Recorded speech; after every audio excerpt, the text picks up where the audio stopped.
Tell us a little bit more about the extent of the violence that we've seen in Zimbabwe over the last week or two. Well, there are fears now in Zimbabwe that what's happening is effectively a sign that the country is reverting to the type of authoritarian rule that was seen under President Mugabe. There are reports of assaults by the security forces in the capital, Harare, and outside. Lawyers and activists say that at least a dozen people have been killed by police and soldiers, and scores have been wounded and hundreds arrested.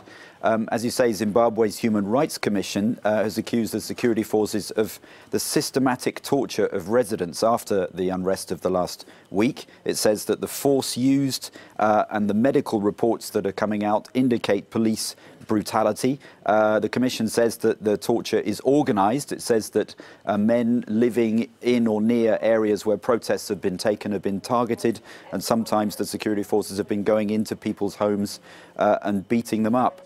Let's have a listen to what the Commission has to say. This is their representative, Sheila Matindike. At least 8 deaths have been reported to the Commission and mostly attributed to use of live ammunition. Whilst the police officers in charge were not forthcoming with their side of the story, the verified facts raise a lot of questions around the crowd control capacity of the law enforcement agents. They seem to resort to use of brute, excessive and disproportionate force in most circumstances, thereby causing avoidable loss of life and also worsening the situation. Now, President Mnangagwa has promised to stamp this out. He says that this violence is unacceptable and it betrays the new Zimbabwe.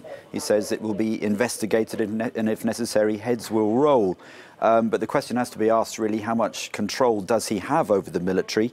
And he also has accused the opposition party, the main opposition MDC party, of stoking up the protests for political means. So there's a lot of mistrust there, and the opposition do not seem to have confidence in the president's response. These protests started over rising fuel prices, over economic woes. Is there any sense that those economic troubles for Zimbabweans are coming to an end?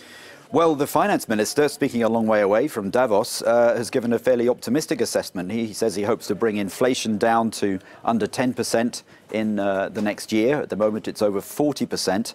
The background to the violence, of course, it's the fuel prices that the government more than doubled 10 days ago, a rise of 150%. The president said it was necessary to avert shortages and to stop illegal trading. But basically, petrol is now, according to the website Global Petrol Prices, is the most expensive in the world at over $3.30 a litre. Now, that's well over double the sort of prices that we get in Europe. The prices there are set by the government, but the reports that many other items, especially food as well, the prices have been going through the roof, and this is what has in turn triggered more demonstrations.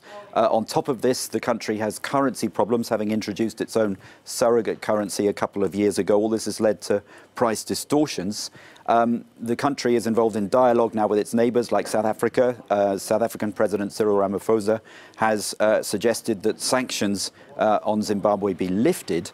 Little sign of that so far. Remember, of course, the US, the EU and other states brought in sanctions during the Mugabe era because of the repression under his rule. Yeah.